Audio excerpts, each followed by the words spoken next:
culminaremos la serie de ABC de las oraciones y hoy, para finalizar, vamos a hablar acerca de la providencia y la oración de Dios. En sesiones anteriores, a nuestros estudios, mencioné que nuestra vida de oración está íntimamente relacionada con la providencia de Dios. Y dijimos que dentro de la provisión de Dios está el que oremos e intercedamos cuando le suplicamos al comunicarnos en oración. Pero cuando vemos la doctrina de la providencia divina, reconocemos que Dios gobierna todo el universo y todo lo que está en él, y que Él es soberano sobre todo lo que llega a suceder.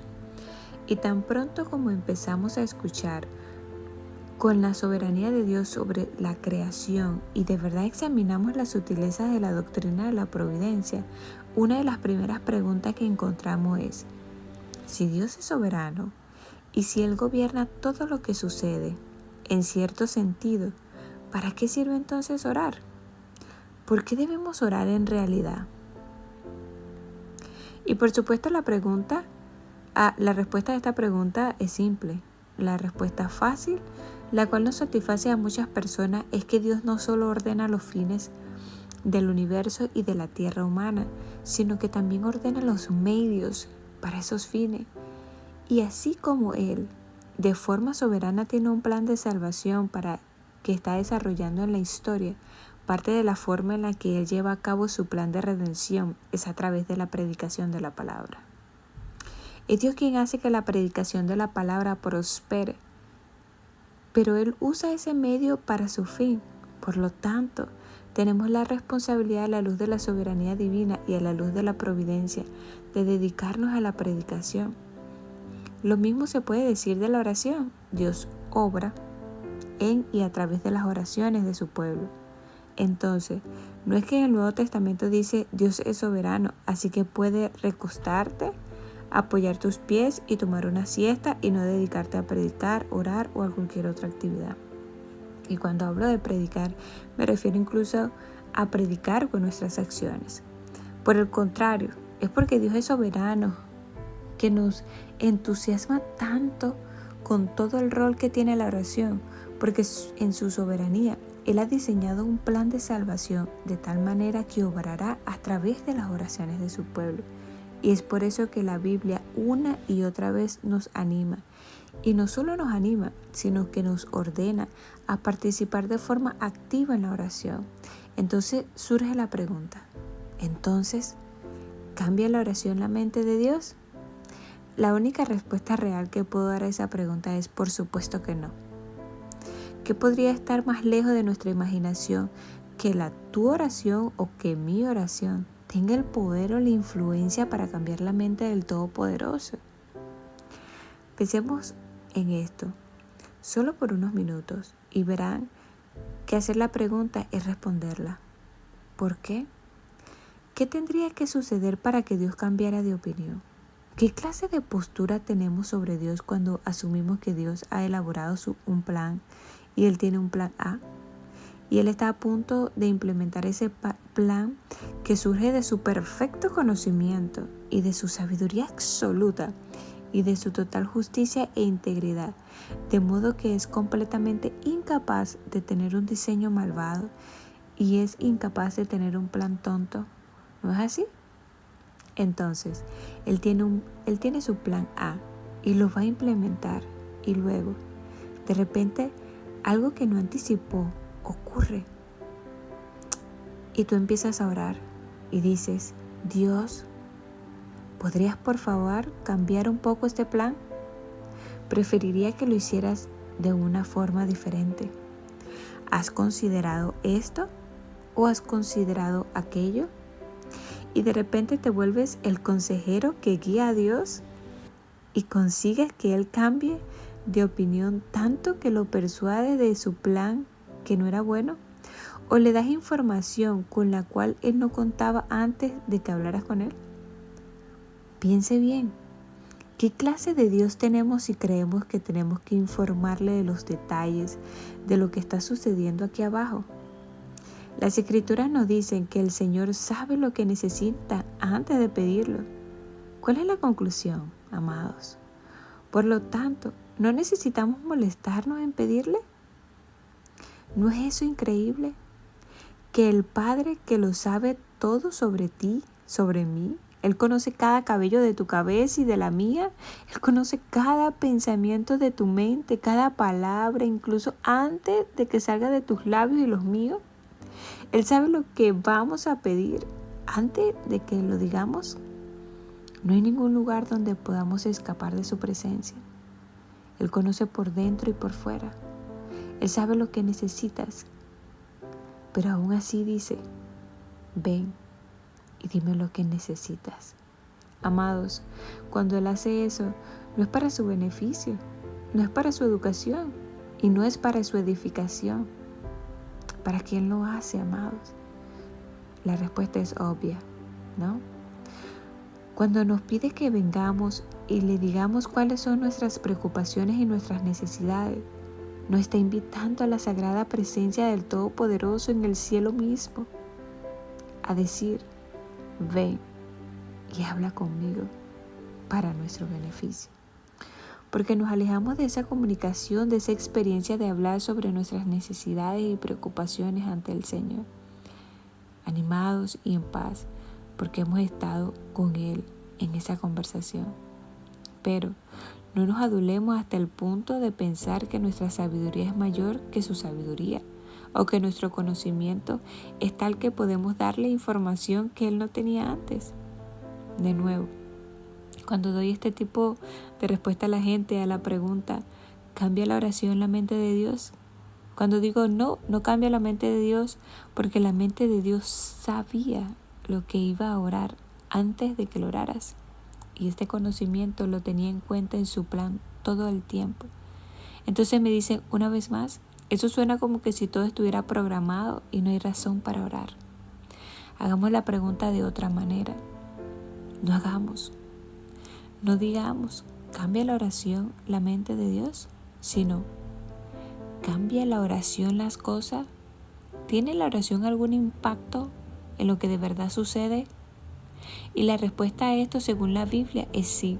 Y no solo un simple sí, sino un por supuesto. Tomemos un momento para ver la enseñanza de Santiago sobre este tema en su capítulo 5, empezando en el versículo 13. ¿Sufre alguien entre ustedes? Que haga oración. ¿Está alguien alegre? Que cante alabanza. ¿Está alguien entre ustedes enfermo? Que llame a los ancianos de la iglesia y que ellos oren por él, ungiéndolo con aceite en el nombre del Señor. La oración de la fe restaura al enfermo y el Señor lo levantará. Si ha cometido pecado, le será perdonado. Por tanto, confiesen sus pecados unos a otros y oren unos a otros para que sean sanados. La oración eficaz, ferviente del justo puede lograr mucho. Elías era un hombre de pasiones semejantes a las nuestras. Y oró fervientemente para que no lloviera, y no llovió sobre la tierra por 3 años y 6 meses. Oró de nuevo y el cielo dio lluvia y la tierra produjo fruto. Así que debe tener cuidado cuando leemos esto, porque algunos lo leen y dicen, espera un minuto.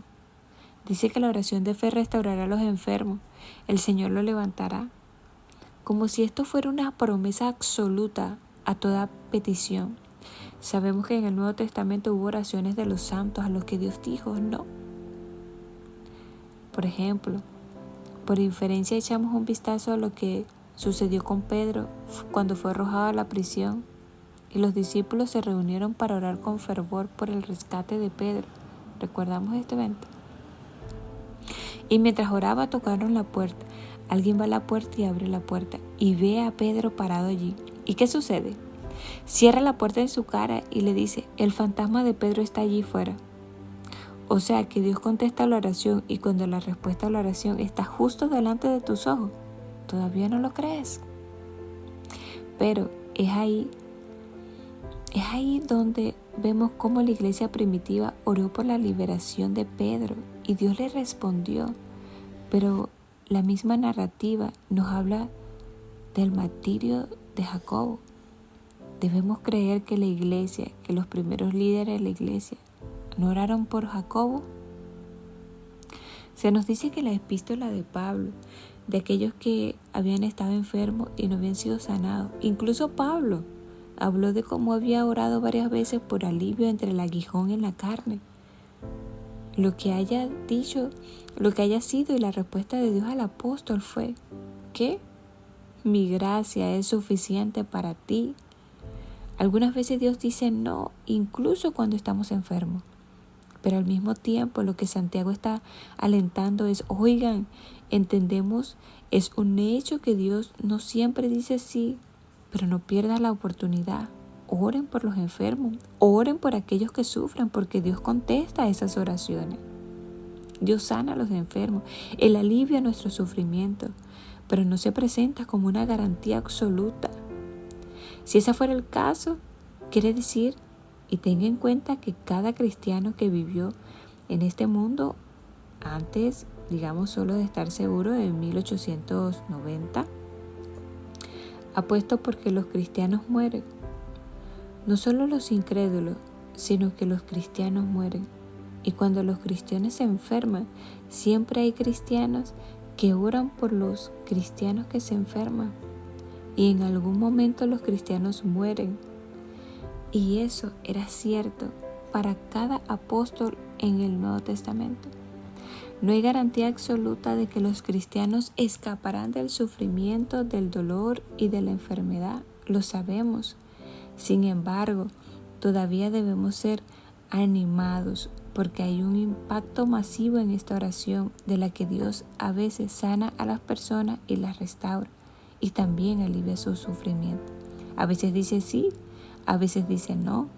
Ahora, una de las cosas que de verdad se interpreta mal en este texto es que Santiago dijo que la oración de fe restaura al enfermo. Entonces tenemos toda una teología que brota de esta cultura popular con una llamada sanación de fe.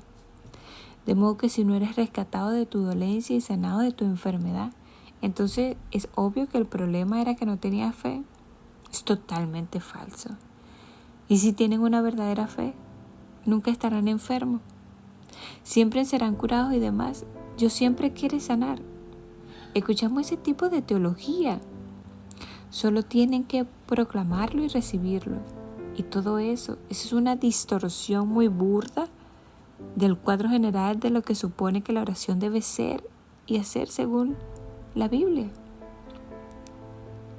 Hemos tenido personas que oran por alguien y dicen: si es tu voluntad, oh Señor, por favor levanta a esta persona. ¿Que eso es pecado?